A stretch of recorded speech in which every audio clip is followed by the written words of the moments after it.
Graça e paz, irmãos, nós estamos de volta aqui em mais uma aula da nossa EBAC, Escola Bíblica de Aperfeiçoamento Cristão, e nós estamos nesse módulo agora aprendendo um pouco mais sobre os milagres de Jesus. Nesta aula nós iremos explanar um pouco sobre o milagre de Jesus quando ele acalma a tempestade. Nós iremos ver alguns aspectos desse grande milagre que Jesus faz, e aqui eu trago um quadro do Rembrandt, que mostra bem ali as angústias dos discípulos e a fúria da tempestade. O texto que nós iremos ler, ele se encontra em Lucas 8, de 22 a 25, mas também é registrado esse milagre no Evangelho de Mateus, do 8, no 23 ao 27, e Marcos 4, do 35 ao 41. O Evangelho de João não narra esse milagre, né? Somente os sinóticos, Mateus, Marcos e Lucas, que conta com o registro desse milagre. E Lucas escreve assim: aconteceu que, num daqueles dias, entrou ele num barco em companhia dos seus discípulos e disse-lhe: passemos para outra margem do lago. E partiram.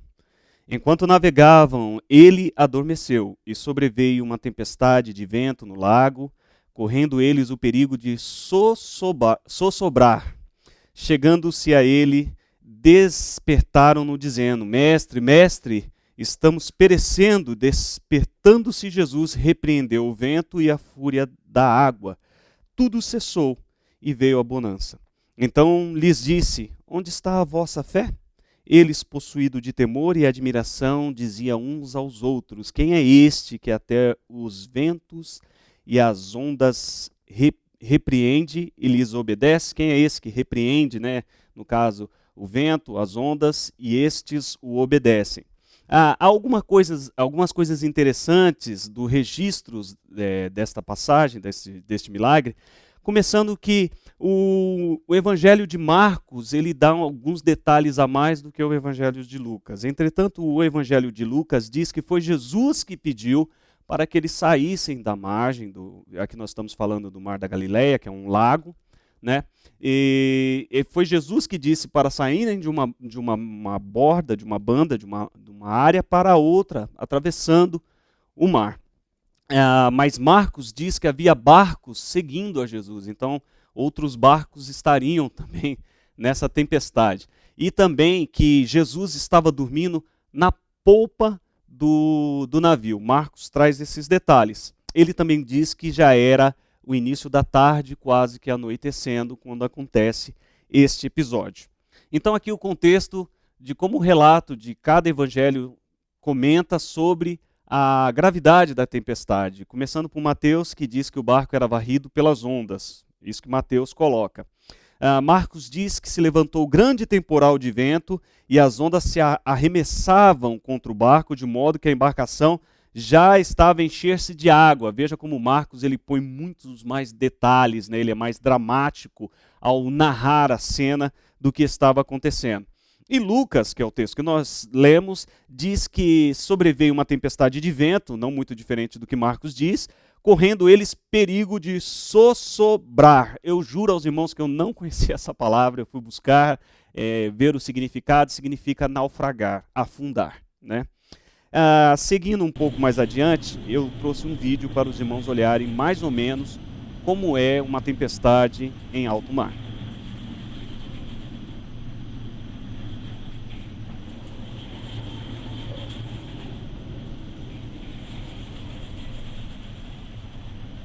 É interessante notarmos que aqui nós estamos num barco de alta tecnologia.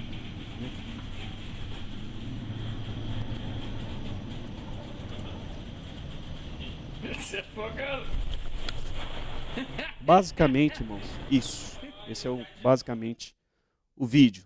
Os irmãos puderam ver como é diferente quando você vê algo do que quando você escuta algo, né?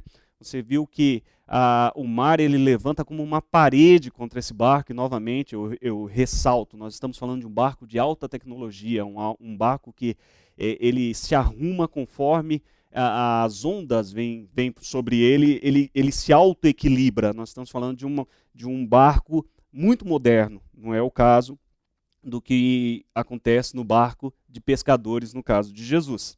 Então, antes de mais nada, a gente precisa entender aonde Jesus estava para ele tomar a decisão de atravessar o Mar da Galileia e chegar aonde ele queria chegar. O contexto anterior nos mostra, através de Mateus, que Jesus ele estava realizando diversas curas, e entre elas, a cura da sogra de Pedro, que Jesus entra na casa, ela está com febre, e Jesus cura a sogra de Pedro. Mateus, então, antes que Jesus vá para o barco, vá atravessar o Mar da Galileia, Mateus registra diversas curas que Jesus estava fazendo. Marcos já diz que Jesus ele estava contando diversas parábolas e explicando o significado dessas parábolas, e entre elas a parábola da semente e a parábola do grão de mostarda, né? É o que Marcos registra. Lucas também registra que Jesus estava contando parábolas, e quando chega então ali sua mãe e seus irmãos que chegam para tentar falar com Jesus. Esse é o contexto anterior desse milagre de Jesus acalmar a tempestade. Seguindo um pouco mais adiante, nós precisamos ver qual era o contexto posterior, e todos eles são unânimes. O contexto posterior é a cura do endemoniado de Gadara. Então, Jesus ele sai do lado de Betsaida, a região de Cafarnaum, e vai para o lado de Gadara, onde ele se depara, e a Bíblia é clara, ele mal desce do barco, ele mal chega na praia, o endemoniado de Gadara já vem clamando e gritando ao encontro de Jesus. Há um pequeno detalhe, porque o Evangelho de Marcos, ele diz que Mateus, me perdoe, diz que eram 2 endemoniados, né? Então é interessante notarmos aonde que Jesus estava. Então, eis aqui agora os elementos históricos para que nós possamos entender esse milagre maravilhoso. O primeiro deles é o próprio Mar da Galileia, né? Eu trouxe uma pequena foto do Mar da Galileia. Jesus estava aqui por Cafarnaum e ele vem aqui em Gadara. Olha a distância que Jesus vem. É interessante notar que o Mar da Galileia ele é um grande lago, na realidade. Ele mede cerca de 21 quilômetros por 14 quilômetros de largura, 21 de comprimento por 14 de largura. O lago ele é cercado por diversas montanhas, né? E é interessante notarmos porque o Mar da Galileia ele está situado 200 metros abaixo do nível do mar, enquanto o monte mais alto ali, que é o Monte Hermon, está a 2.790 metros acima do nível do mar. E isso é extremamente relevante, porque o Monte Hermon ele constantemente está congelado em seu topo, com ventos gelados assim impressionantes. E o que acontece é que, enquanto isso, a temperatura do Mar da Galileia chega mais ou menos a 30, 31 graus Celsius. Então, quando o vento gelado baixa da montanha e encontra o vento quente, não é difícil termos, então, tempestades assim, com grandes fúrias, tempestades que não são previstas, né? O dia pode estar bem, pode estar lindo e pode ocorrer essas tempestades violentas na região. Isso por conta de toda a geografia da onde ele está situado, o Mar da Galileia, e de como ele é cercado. É bem dizer uma panela de pressão. É um sistema climático bem sensível e não é difícil você ter essas tempestades nessa área do Mar da Galileia. O outro elemento, o próprio barco, né? Eu trouxe aqui mais ou menos uma imagem de um barco de um pescador que não passava de 8 metros, o maior, assim, exagerando. Nós vimos naquele vídeo que eu passei aos irmãos um barco de alta tecnologia enfrentando ali uma tempestade. Agora eu gostaria que se você pudesse se lembrar do vídeo que nós mostramos, aquelas ondas num barco desse tamanho. Aí faz todo sentido o desespero dos discípulos. Era um barco de pescador, um barco simples, de madeira, betumado. Não era um barco que se autocorrigia conforme as ondas o chacoalhava, né? E isso é extremamente relevante para você entender os elementos que compõem esse milagre de Jesus. E entre esses elementos eu dou destaque a mais um. Jesus, ele dormia na polpa do barco. E aqui é uma coisa interessante, se você não é um marinheiro como eu não sou, e se você não entende nada de náutica como eu não entendo, eu trouxe essa foto para você ver, bem básica, aonde estão, qual é o nome que se dá às partes do navio. A popa fica justamente na parte de trás do navio, a parte do fundo do navio. Jesus dormia na parte do fundo do navio. Ele não estava na frente nem no meio, Jesus dormia no fundo do navio. Então isso é extremamente interessante. Eu trouxe aqui uma fala do pastor Hernandes Dias Lopes, eu achei muito interessante. Ele diz o seguinte: o fato de Jesus estar conosco não nos poupa de certas tempestades. Ser cristão não é viver numa redoma de vidro, numa estufa espiritual, né? Eu me lembro que muitas vezes nós ouvíamos que algumas promessas meia que falsas, promovidas por alguns pregadores, que diziam, ó, venha para Cristo, que você vai viver bem, tudo vai dar certo, tudo vai correr direito. Não que isso seja uma mentira, mas também não é uma total verdade. A grande verdade é que quando você vem para Cristo, o mundo nos odeia, então já é uma tempestade por si só. E então essa fala do pastor Hernandes, ela é muito verdade. Estar em Jesus não quer dizer que você não vai sofrer com as tempestades, nem que você está numa redoma de vidro, nem numa estufa espiritual. Deus não pega você, coloca numa estufa, fecha ali e fala, não, isso aqui não vai sofrer. Não é bem isso, bem pelo contrário. A Bíblia diz que no mundo tereis aflições. Então, continuando já nesse sentido, nós iremos agora olhar as ações de Jesus que acabaram culminando nesse milagre. A primeira delas que eu quero levar aos irmãos é justamente esse Jesus homem. Nós esquecemos muitas vezes que Jesus era um homem, né? E Jesus ali diz, enquanto estavam atravessando o lago, Jesus dormiu. Nós vimos como os evangelhos, eles se importam, como eles buscaram demonstrar que Jesus teve um dia muito cheio pregando, muito cheio, explicando as parábolas, curando pessoas. Jesus literalmente estava esgotado. É interessante notar que nenhuma tempestade acordou Jesus. Eu conheço irmãos que dormem assim, nada o acorda. O mundo pode acabar, se for arrebatado ele acorda no céu. É normal, né? O Jesus estava cansado de um dia fadigado. Sabe aquele dia que você trabalhou bastante, aquele dia que você, olha, você só quer deitar. Mal você toma um banho, come alguma coisa, quando você cai na cama, você só acorda com o primeiro raio de sol, ou com o despertador tocando, dizendo para você que é a hora de levantar. Então, esse milagre, essa passagem demonstra muito essa parte humana de Jesus. Jesus, ele adormece, nem a tempestade, eu nunca dormi numa tempestade, mas imagine você, Jesus estava apagado, literalmente, a água entrava no barco e não o acordava, Jesus estava dormindo profundamente. E isso é muito interessante de notarmos essa parte do Jesus homem. Mas em contrapartida, nós temos também o Jesus Deus, e isso é extremamente relevante.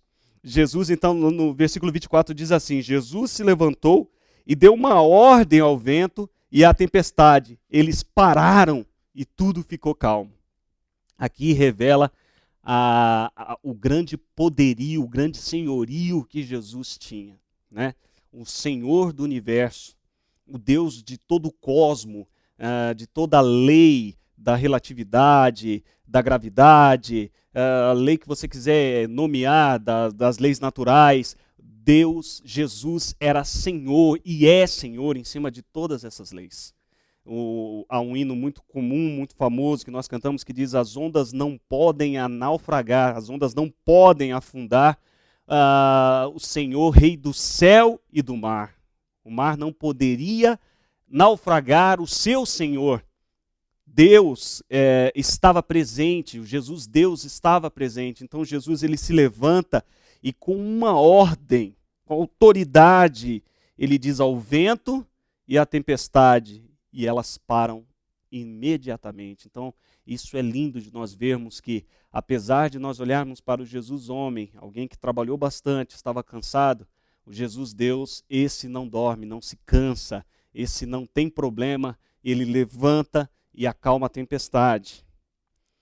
Ainda as ações de Jesus, é interessante notarmos que Jesus, então, primeiro ele acalma a tempestade e depois ele acalma os seus discípulos, né?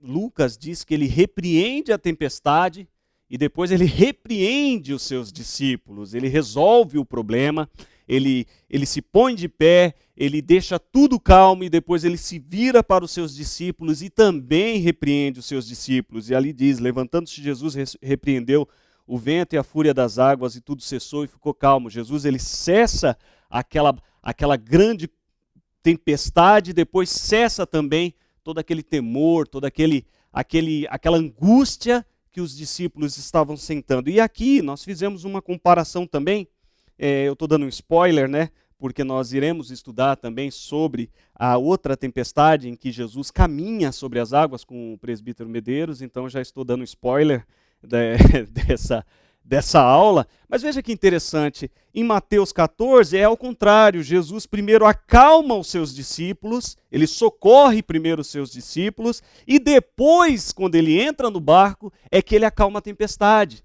Aí diz assim, subindo ambos para o barco, o vento cessou. Veja que coisa interessante. Nós estamos falando do mesmo problema, nós estamos falando da mesma situação, mas com uma ação diferente de Deus. O que é interessante notarmos é que na primeira tempestade Jesus estava no barco, na segunda não. Mas nem por isso ele deixa de vir socorrer. E isso pode trazer para nós uma visão de algo muito interessante. Nós passamos por um período orando por diversos irmãos acometidos, infelizmente, com essa doença que tem machucado muitas famílias, tem feito muito sofrimento, e nós oramos por muitas famílias e por muitos irmãos em estados assim, bem delicados. Alguns voltaram para casa, outros estão com o nosso Senhor, o Senhor os recolheu. Veja você, era a mesma situação, era o mesmo problema. Mas para alguns, Deus trouxe de volta ao seio da família. Mas outros, o Senhor recolheu para si. Isso nos mostra, irmãos, que nem todo problema tem a mesma solução. Nós, muitas vezes, vemos pessoas que acham que é uma receita de bolo. Ele olha para o irmão e fala assim, mas por quê? Mas por que Deus deu? Por que Deus fez na vida dele e na minha não? E isso é algo interessante de nós notarmos, até mesmo nesse milagre. Veja que coisa interessante, 2 tempestades, eram os discípulos, e mesmo assim Jesus age de um jeito em uma e um jeito na outra. Isso revela muito para nós algumas lições. E aqui é uma delas. Nem sempre a resposta para o mesmo problema é igual. Deus age de multiforme graça e conforme a soberania dele. Seguindo adiante, nós temos a necessidade que sugere o texto. A primeira necessidade, irmãos, é de confiança em Deus. A frase, passemos para a outra margem do lago. Antes de adormecer, antes de Jesus dormir, ele diz essa frase aos discípulos. E, ao mesmo tempo, era uma ordem e uma promessa, né? Chegar à outra margem do lago. E é interessante porque se eles tivessem olhado para isso, estas palavras deveriam ter dado segurança aos discípulos de olhar, mas espera aí, ele diz para nós passarmos o outro lado do mar, né? Do lago, também conhecido como lago. Mas veja que coisa interessante, só por essa passagem eles deveriam confiar que tudo iria ficar bem. É logicamente que quando você está na tempestade, geralmente você esquece das promessas que Deus faz na sua vida. E o texto sugere isso mesmo, que nós devemos confiar em Deus. Também um pouco mais adiante, nós temos a questão da dependência de Deus. E aqui eu construí uma frase que eu achei muito interessante, que é pescadores socorridos por um carpinteiro em alto mar. Olha que coisa interessante. Irmãos, a maioria daqueles discípulos eram pescadores. A maioria conhecia muito bem o Mar da Galileia. O Mar da Galileia, inclusive, era o quintal da casa de Pedro. Um pescador. Você lembra que quando Jesus chamou a Pedro e alguns discípulos, eles estavam fazendo? Pescando no mar da Galileia. Veja você que coisa interessante. O mar da Galileia era um território que Pedro e alguns daqueles discípulos conhecia muito bem. Não era algo distante ou algo novo para eles. E mesmo assim, quando a tempestade chega, ela retira de nós, literalmente, irmãos, aquilo que nós mais sabemos. É interessante porque parece que os discípulos olharam e falaram assim, olha, vamos deixar o mestre dormir, nós somos pescadores, né?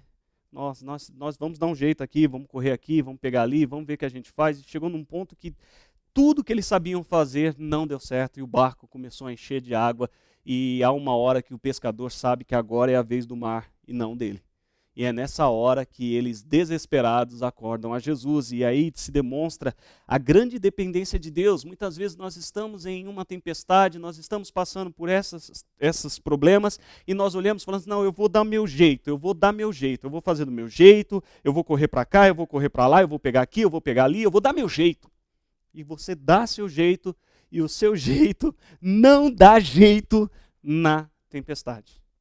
E é nessa hora que a gente precisa entender que nós temos a questão da dependência de Deus, assim como os discípulos ali, pescadores, socorridos por um carpinteiro em pleno alto mar. Ok? Seguindo adiante, a glória de Deus. Ocorre todas essas questões para a glória de Deus.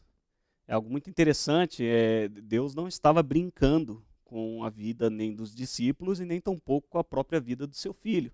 Mas essa situação ocorre para a glória de Deus. Tempestades ocorrem para a glória de Deus. Algumas tempestades ocorrem para a glória de Deus. É bom colocar isso. Algumas tempestades ocorrem para a glória de Deus. Um pouco mais adiante nós vamos falar sobre isso. E no caso aqui da situação em que os discípulos se encontraram, era para a glória de Deus, porque ao final da história nós vemos homens que estavam aterrorizados, ainda com agora temor, não terror, temor e admiração. E dizendo, quem é este que até o vento, o mar, as ondas o obedece? Para a honra e a glória de Deus. Seguindo adiante, nós temos a mesma necessidade que nos alcança hoje. A primeira delas, novamente, confiar em Deus. Provérbios 3:5 diz assim, confia no Senhor de todo o seu coração e não se apoie no seu próprio entendimento. Já falamos isso. Né? Muitas vezes nós queremos dar o nosso jeito na situação. E o nosso jeito não dá jeito na situação. Provérbios ele deixa muito claro, nós devemos confiar no Senhor e sempre levar ao Senhor as nossas necessidades. Para quê? Para que o nome do Senhor seja glorificado. Então confiar em Deus é extremamente necessário. Continuamos ainda na questão da dependência de Deus. E 1 Pedro 5,7 diz, lancem sobre ele todas as suas ansiedades. Por quê? Porque ele tem cuidado de vós. Veja que coisa interessante. Não são os teus talentos, não é o teu, eu sei fazer isso aqui muito bem. Glória a Deus, eu não duvido. Mas não é isto. A grande verdade é que tudo isso vem de Deus. E muitas vezes nós acabamos encontrando tempestades em nossas vidas justamente nas áreas que nós somos os melhores.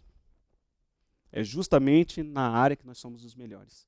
É interessante notarmos que essas tempestades na Galileia, na região da Galileia, elas são extremamente comuns por conta desse sistema de baixa atmosfera. O dia pode estar lindo, maravilhoso, e de repente surgir um vento, e do vento encontrar o vento gelado e bum! Nós temos ali uma tempestade na Galileia. E geralmente na nossa vida não é diferente. O dia está ótimo, o dia está lindo, está tudo certo, de repente, bum, bateram no seu carro. De repente, bum, não é mais só um pré-diagnóstico, agora é uma coisa mais séria. De repente, bum, olha aí quem está com Covid, olha aí quem está desempregado. As coisas acontecem quando você menos espera, justamente naquilo que você é bom, naquilo que é comum, naquilo que é ordinário, naquilo que é a segunda-feira, que é a terça-feira, a quarta-feira. Vem no meio uma tempestade que nós não estávamos esperando. Nós não fazemos um calendário que você diz assim: segunda-feira eu vou ao médico, terça-feira eu tenho aula, quinta-feira eu tenho uma tempestade para resolver, na sexta eu estou na igreja, no sábado. Não tem essa tempestade no nosso calendário. Mas mesmo assim, isso não impede que elas apareçam. E elas aparecem, por mais que nós não queremos. Então é extremamente importante nós lançarmos sobre Ele quem? Nosso Deus, em Jesus, todas as nossas ansiedades, porque Ele tem cuidado de nós. E ainda, a glória de Deus. O fim principal do homem é glorificar a Deus. O fim da sua vida, o objetivo central da sua vida é a glória de Deus. E aí diz assim: portanto, se vocês comerem ou beberem ou fizerem qualquer outra coisa, façam tudo para a glória de Deus. Então Deus, ele não tem, eu costumo dizer isso nas minhas pregações, Deus não tem um painel em que ele olha de manhã e fala assim: olha, vamos ver com quem eu vou brincar hoje. Ah, irmã Maria, manda uma tempestade para a irmã Maria. Deus não tem isso, não há essa situação. Todas as coisas que ocorrem na nossa vida servem para glorificar ao nome de Deus. E isso é importante que você tenha no seu coração. Algumas lutas que nós passamos é para glorificar o nome de Deus. Seguindo adiante, nós já estamos caminhando para a conclusão. E aqui eu gostaria de fazer uma grande comparação. Jonas e Jesus. Os dois dormiram no barco. Jesus dormia na parte de trás de um barco de pescador, enquanto Jonas dormia no fundo de um barco cargueiro, que levava cargas preciosas. Mas veja você que coisas interessantes. Volto à sua lembrança, aquela frase que eu disse, que Jesus vira para os discípulos e diz: passemos para o outro lado. Que era uma promessa e uma ordem. Os discípulos estavam dentro da vontade de Deus, fazendo a vontade de Deus. Jonas fugia da vontade de Deus. E aqui fica uma lição para nós. Algumas tempestades, irmãos, são consequências de nossas atitudes, de fugir dos propósitos de Deus.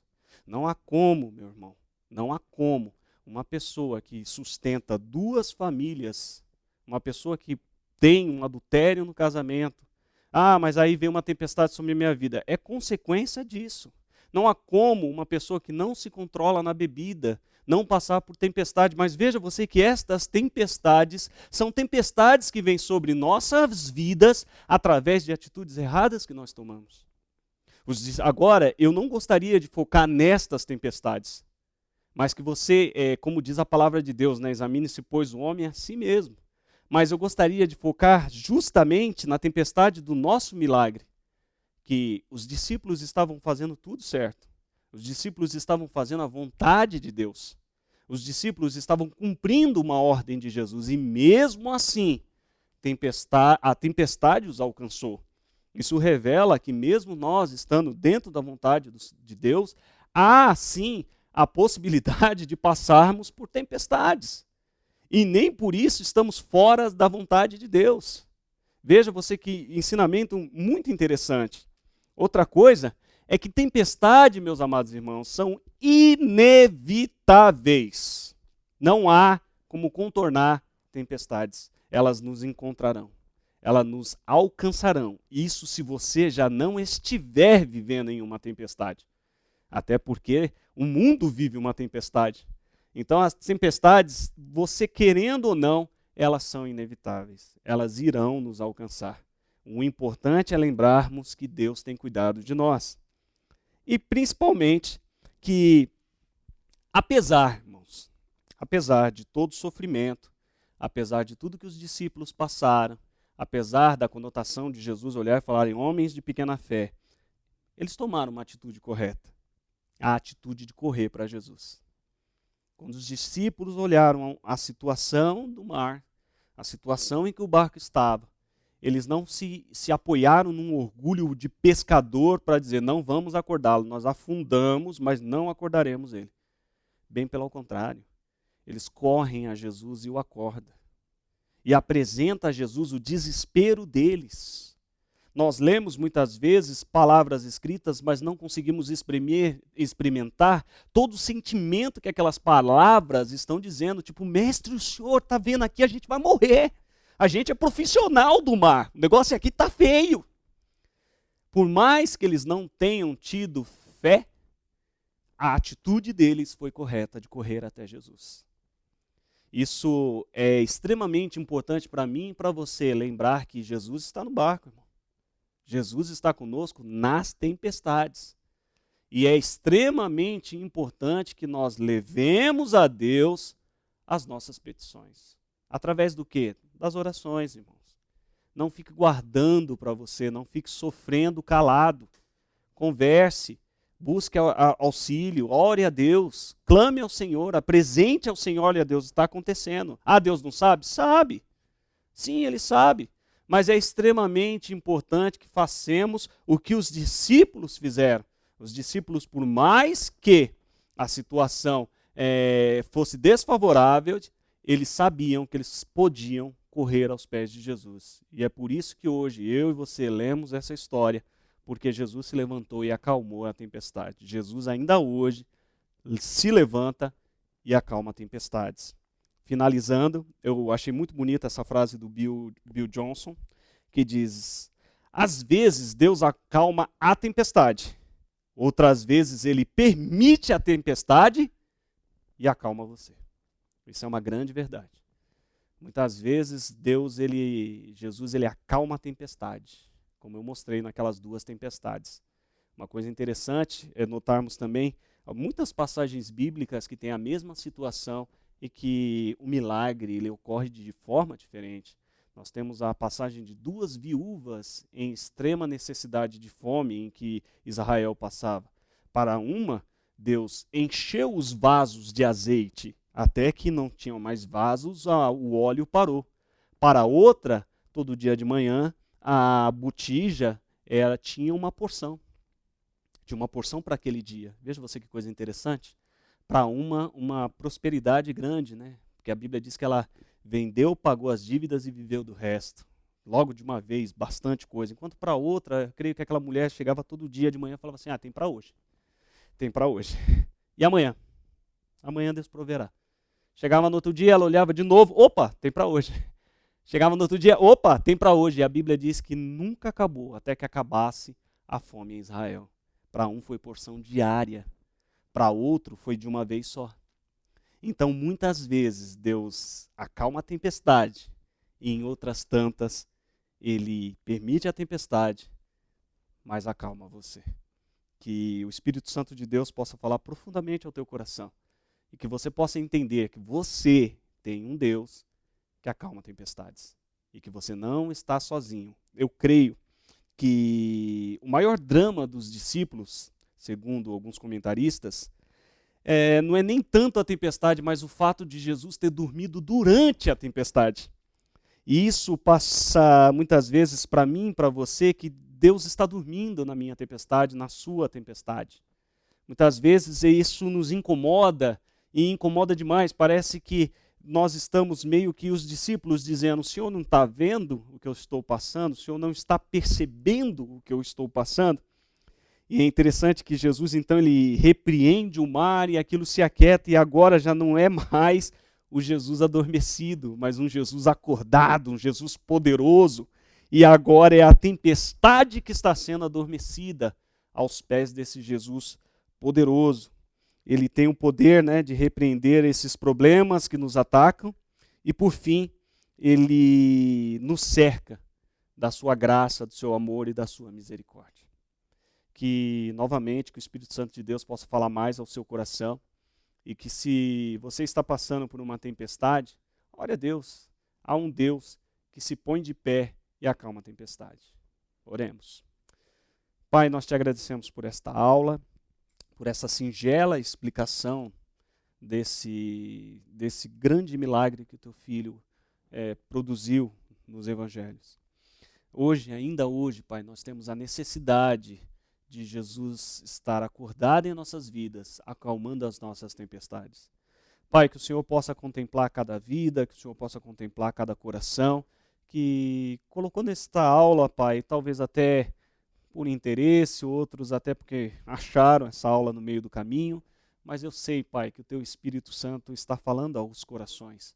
E eu peço a Ti, ó Pai, que o Senhor demonstre a essas pessoas que o Senhor está no barco e acalme as tempestades, ó Pai. É o que nós te pedimos no nome santo de Jesus. Amém.